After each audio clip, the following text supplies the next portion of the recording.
video kali ini kita akan belajar tentang penerapan fungsi linear. Fungsi linear adalah fungsi yang sangat sering digunakan oleh para ahli ekonomi dan bisnis dalam menganalisis dan memecahkan masalah-masalah ekonomi. Hal ini dikarenakan sebagian besar masalah ekonomi dan bisnis itu dapat disederhanakan atau diterjemahkan ke dalam model yang berbentuk linear. Dalam video kali ini kita akan belajar untuk menyajikan beberapa penerapan ekonomi dan bisnis yang berbentuk fungsi linear. Nah, penerapan ekonomi dan bisnis tahap pertama adalah memperkenalkan fungsi permintaan dan fungsi penawaran. Kemudian menganalisis interaksi antara fungsi permintaan dan fungsi penawaran dan fungsi penawaran yang berupa keseimbangan pasar. Akan menganalisis juga perubahan keseimbangan pasar yang diakibatkan karena adanya pengaruh pajak dan subsidi dari pemerintah. Nah, analisis penerimaan lainnya seperti analisis pulang pokok atau break-even point yang berguna untuk perencanaan perusahaan, dan terakhir fungsi konsumsi dan fungsi tabungan serta model keseimbangan pendapatan nasional. Nah, aplikasi fungsi linear dalam mikroekonomi juga ini yaitu untuk ada dalam fungsi permintaan dan penawaran, keseimbangan pasar setelah pajak dan subsidi, fungsi analisis simpang impas atau analisis pulang pokok atau dalam bahasa Inggrisnya break even point, dan fungsi anggaran. Nah, yang pertama akan kita bahas adalah tentang fungsi permintaan. Fungsi permintaan menunjukkan hubungan antara jumlah produk yang diminta oleh konsumen dengan variabel-variabel lain yang mempengaruhinya pada suatu periode tertentu. Variabel-variabel ini bila ditelusuri dalam perekonomian yang sesungguhnya sangat banyak jumlahnya. Tetapi umumnya para ahli ekonomi berasumsi bahwa jumlah produk yang akan diminta atau dibeli oleh konsumen selama satu periode waktu tertentu tergantung pada 5 hal variabel utama. Pertama, harga produk itu sendiri, terus pendapatan konsumen, harga produk lain yang saling berhubungan, harga produk yang diharapkan pada waktu periode mendatang, dan selera konsumen. Dari kelima variabel yang disebutkan tadi, dari kelima variabel bebas tadi, variabel harga pokok atau harga produk itu sendiri yang dianggap paling penting sehingga digunakan sebagai variabel bebas, sedangkan keempat variabel bebas lainnya dianggap konstan. Dengan demikian, penulisan fungsi permintaan ini dapat dituliskan secara lebih sederhana menjadi Q sama dengan fungsi P. Jadi, jumlah barang yang diminta ini tergantung dari harga barang produksi itu sendiri. Jika ditransformasikan ke dalam bentuk persamaan linear, maka bentuk umumnya adalah Q sama dengan min AP tambah B, atau Q sama dengan B kurang AP, di mana Q adalah jumlah kuantitas yang diminta dan P ini adalah harga barang, A ini adalah koefisien fungsi permintaan, sedangkan B adalah konstanta. Sehingga secara matematis sekali lagi fungsi permintaan itu dapat melalui persamaan Q sama dengan fungsi P.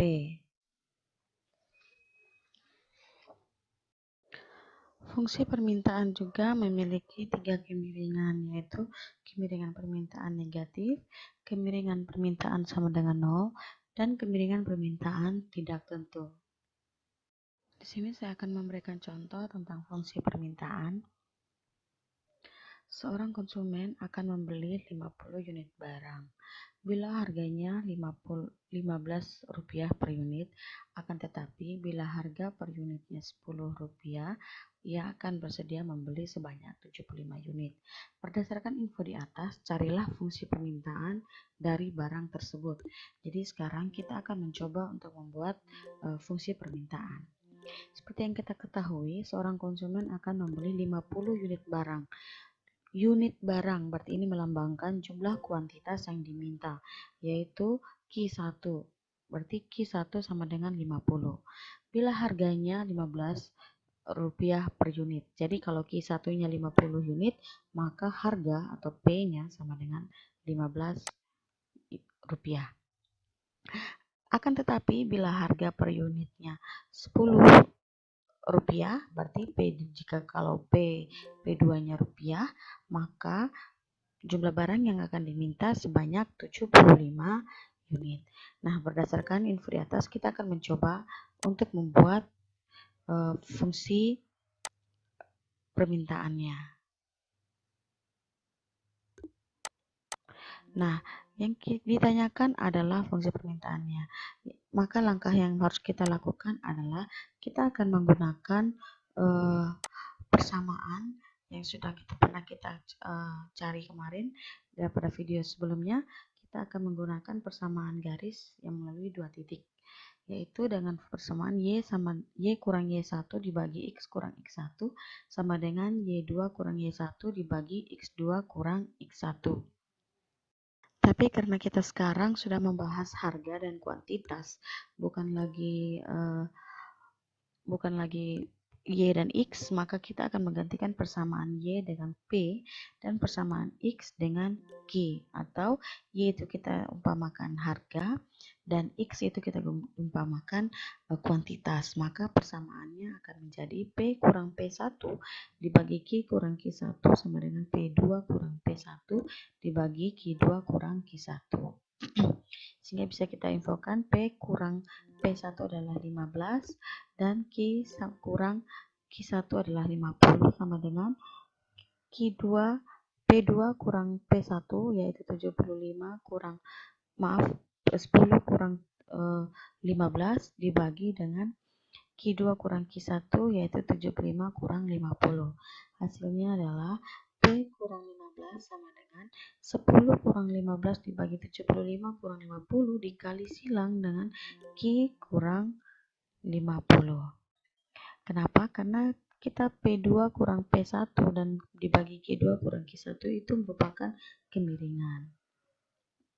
Kemudian hasilnya kita dapatkan 10 kurang 15 min 5 dibagi dengan 75 kurang 50 pun 25, dapatnya min 0,2. Dikalikan dengan Q kurang 15 ini. Jadi dapatnya min 0,2 kali Q dapat min 0,2 Q tambah min 0,2 dikali min 50. Kenapa di sini berubah jadi tambah? Karena min dikalikan min hasilnya adalah positif. Kemudian P sama dengan min 0,2 Q tambah 10. Kenapa di sini menjadi tambah 15 sedangkan di sini tadi min 15? Karena kita pindah ruas. Jadi persamaan ini terdiri dari sisi sebelah kiri dan sisi sebelah kanan. Pindah sisi sebelah kiri saat dia minus, pindah sebelah kanan maka akan berubah lambangnya menjadi positif. Maka persamaan yang kita peroleh adalah P sama dengan min 0,2 Q tambah 25. Kemudian untuk menggambarkan kurvanya, maka kita perlu mencari titik potong, yaitu titik potong saat Q sama dengan 0 dan titik potong saat P sama dengan 0. Jika Q sama dengan 0, maka P sama dengan 25. Itu dapat dari persamaannya P sama dengan min 0,2 Q tambah 25. Jika Q-nya 0, maka min 0,2 dikalikan dengan 0, hasilnya 0, dan ditambahkan dengan 25. Maka nilai P sama dengan 0, titik potongnya ada jika Q sama dengan 0 adalah 0,25. Jika titik potongnya pada P sama dengan 0, maka persamaannya menjadi 0 sama dengan min 0,2 Q tambah 25. Nah, ini min 0,2 Q kita pindah ruas ke sisi sebelah kiri jadinya positif. 0,2 Q sama dengan 25. Maka Q sama dengan 25 dibagi 0,2 dapatnya 125. Sehingga titik potong pada saat P sama dengan 0 adalah 125,0. Maka tinggal kita gambarkan kurvanya. Jika 0,25 maka titik koordinatnya 0, P-nya 25 berarti di sini. Dan 125 untuk Q-nya itu di sini dengan titik koordinatnya 0, maka titiknya di sini kemudian diambil garis lurus dari kanan atas ke kanan bawah, kiri atas kanan bawah. Ini akan menjadi kurva kemiringan negatif. Contoh berikutnya, bila diketahui fungsi permintaannya adalah Q sama dengan 50 kurang 10P, maka kita akan mencoba untuk menentukan berapa Q-nya bila P sama dengan 2, terus berapa P-nya bila Q-nya sama dengan 10, terus yang ketiga, jika barangnya adalah barang bebas, maka berapa jumlah barang yang diperlukan oleh konsumen, yaitu Q berarti. Nah, kemudian yang D, kita akan mencoba untuk menggambarkan kurvanya. Nah, bila P sama dengan 2, maka Q-nya sama dengan 50 kurang 10 dikalikan dengan 2, karena P-nya sama dengan 2. Maka dapatnya adalah 50 kurang 20, dapatnya 30. Jadi kalau harganya adalah Rp2, maka jumlah barang yang diminta adalah 30. Ini biar lebih jelas, 30. Oke. Nah, yang kedua, berapa P-nya atau berapakah harga yang berlaku jika jumlah barang yang diminta sama dengan 10? Jika Q sama dengan 10, maka persamaannya adalah 10 sama dengan 50 kurang 10P. Kenapa 10? Karena Q-nya sama dengan 10. 10 kurang 50 sama dengan min 10P. Atau ini bisa kita pindah ruas. Jadi ini terserah teman-teman mau pindah ruasnya bagaimana. Yang penting teman-teman paham betul bahwa kalau pindah ruas maka persamaannya atau lambangnya akan berubah. Jadi bukan lagi positif melainkan negatif.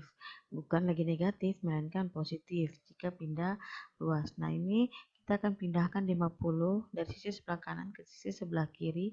Dapatnya 10 kurang 50 sama dengan min 10P. Maka di sini 10 kurang 50 adalah min 40 sama dengan min 10P. P sama dengan min 40 bagi min 10 dan P hasilnya adalah 4. Jadi jika jumlah barang yang diminta sebanyak 10 unit, maka harga yang berlaku adalah Rp4. Nah, kalau barang tersebut adalah barang bebas, tidak usah membayar berapa jumlah barang yang diperlukan oleh konsumen. Nah, kalau tidak usah membayar, berarti harganya adalah 0. Maka kalau P-nya 0, maka Q-nya adalah 50. Karena 10 kali 0 hasilnya adalah 0. 50 kurang 10 yaitu 50 kurang 0 tetap hasilnya adalah 50. Jadi jika harganya atau jika barangnya adalah barang bebas, maka jumlah barang yang diperlukan oleh konsumen adalah 50 unit. Berikutnya kita mau menggambarkan kurvanya. Nah, jika kita ingin menggambarkan kurvanya, maka langkah pertama yaitu kita harus menghitung titik potongnya. Titik potong pada sumbu titik koordinat yaitu jika Q-nya 0 dan P-nya 0. Jika Q-nya 0, maka P-nya adalah 5. Itu dapat dari 0 sama dengan 50 kurang 10P. Kalau bertanya kenapa tiba-tiba 0 di sini? Karena diketahui Q-nya sama dengan 0. Kan persamaannya adalah Q sama dengan 50 kurang 10P. Maka di sini kita pindah ruas, yang minus 10P pindah ke sisi sebelah kiri, dapatnya 10P sama dengan 50 dan P sama dengan 5, yaitu 50 bagi 10. Jadi titik potong jika Q sama dengan 0, maka 0,5. Nah, jika P-nya yang 0, maka Q sama dengan 50 kurang 10 kali 0. Hasilnya adalah 50. Jadi titik potongnya adalah 50,0. Berikutnya adalah tinggal menggambarkan pada kurva. Jika titiknya 0, jika titik koordinatnya 0 dan P-nya adalah koordinat Q-nya 0 dan P-nya 5, maka titik potongnya ada di sisi sebelah sini. Kemudian jika P-nya yang 0, jika P-nya sama dengan 0, maka Q-nya sama dengan 50. Jadi jika P-nya 0 di titik koordinat 0, maka Q-nya ada di titik potong segini, 50,0. Kemudian ditarik garis lurus dari atas ke kanan bawah. Maka ini diperoleh titik potong untuk kurva untuk persamaan Q sama dengan 50 kurang 10P. Berikutnya yang akan kita bahas adalah fungsi penawaran. Fungsi penawaran menunjukkan hubungan antara jumlah produk yang ditawarkan oleh produsen untuk dijual dengan variabel-variabel lain yang mempengaruhinya pada suatu periode tertentu.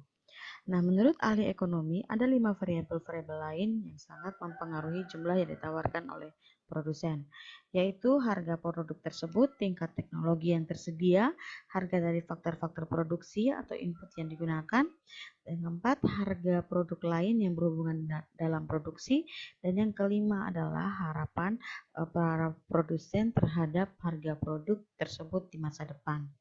Secara matematis, hubungan fungsional antara produksi yang ditawarkan oleh produsen dengan kelima variabel bebas mempengaruhi dapat ditulis dengan persamaan Q sama dengan AP tambah B, atau Q ini sama dengan koefisien harga ditambahkan dengan konstanta.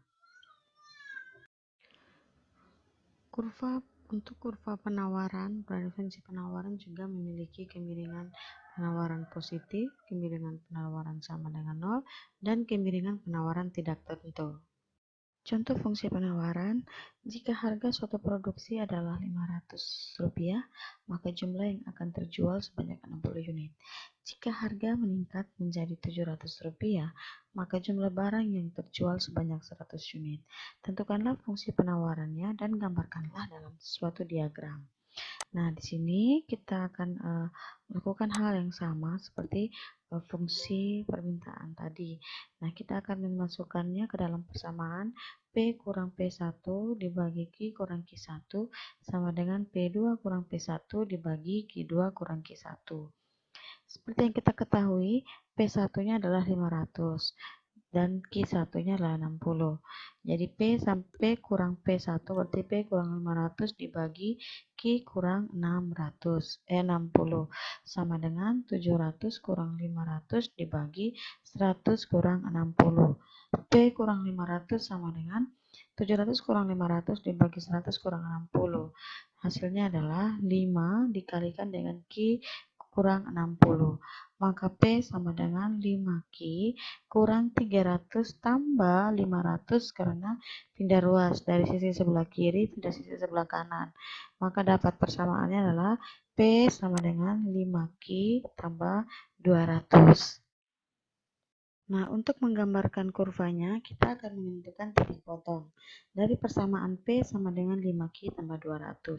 Jika Q-nya 0, maka P-nya adalah 200. Maka titik potong saat Q-nya 0, maka titik potongnya adalah 0,200. Nah, jika P-nya sama dengan 0, maka Q-nya adalah min 40. Jadi 0 sama dengan 5Q tambah 200. Pindah ruas 5Q ke sisi sebelah kiri, jadinya min 5Q sama dengan 200. Q sama dengan 200 bagi min 5 sama dengan min 40. Jadi titik potong pada saat P sama dengan 0 yaitu min 40,0. Ini min 40,0 ada di titik sini. Sedangkan min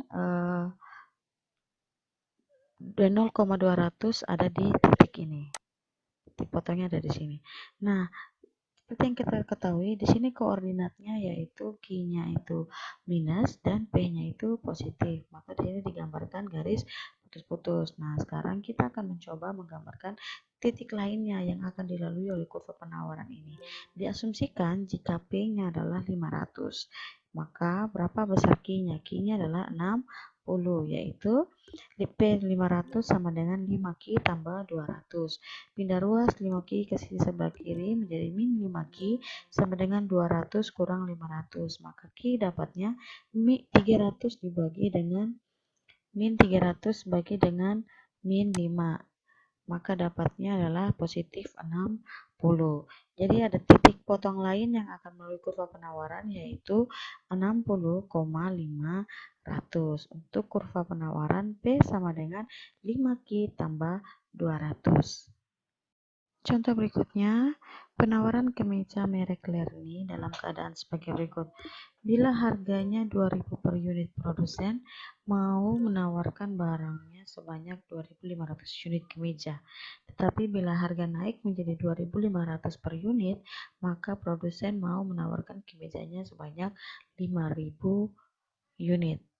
Nah, yang diminta adalah tentukan fungsi supply dari kemeja tersebut dan gambarkan grafiknya. Hal yang sama yang akan kita lakukan yaitu kita akan menginputkan ke dalam persamaan P kurang P1 dibagi Q kurang Q1 sama dengan P2 kurang P1 dibagi Q2 kurang Q1.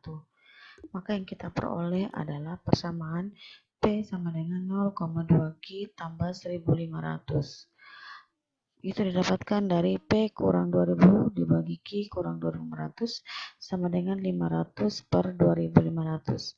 P kurang 2000 sama dengan 500 dibagi 2500 dikali dengan Q kurang 2500, sehingga hasil yang kita peroleh adalah P sama dengan 0,2 Q tambah 1500. Berikutnya adalah menggambarkan. Nah, kalau mau menggambarkan hal yang sama yang kita lakukan yaitu dengan menentukan titik potong. Nah, titik potong pertama kita akan cari dengan titik potong jika Q sama dengan 0. Maka P-nya adalah 1500, sehingga titik potong pada saat Q sama dengan 0 adalah 0,1500. Jika P sama dengan 0, maka 0 sama dengan 0,2 Q tambah 1500, maka ini pindah ruas dari sisi kanan ke sisi sebelah kiri, min 0,2 Q sama dengan 0 tambah 1500, sehingga Q sama dengan 1500 dibagi min 0,2 sama dengan min 7500. Dari titik potong yang melalui jika P sama 0, maka titik potongnya adalah min 7500, 0. Sehingga hasil yang kita gambarkan adalah berada pada kuadran di mana Q-nya minus dan P-nya positif. Dan ini kita akan mencari titik potong lainnya lagi yang akan dilalui oleh kurva penawaran P sama dengan 0,2 Q tambah 1500. Yaitu dengan mengasumsikan apa yang akan terjadi pada titik potong berapa jika diketahui P sama dengan 300. Nah, jika P sama dengan 300, 3000, maka 3000 sama dengan 0,2 Q tambah 1500, ya kemudian pindah ruas yang 0,2 Q dipindahkan ke sisi sebelah kiri menjadi min 0,2 Q sama dengan 3000 yang positif dipindahkan ke sebelah menjadi min 3000 tambah 1500, sehingga dapatnya Q sama dengan min 1500 dibagi min 0,2 sama dengan 7500, sehingga titik potong yang kita asumsikan jika P-nya 3000, titik potongnya adalah 7500. Sehingga titik potong yang di mana kurva penawaran berada pada kuadran Q positif dan P positif, yaitu salah satu titiknya adalah 7500, 3000. Sekian materi tentang fungsi permintaan dan fungsi penawaran. Kita akan bertemu lagi dalam video berikutnya tentang keseimbangan pasar. Oke, selamat belajar dan terima kasih.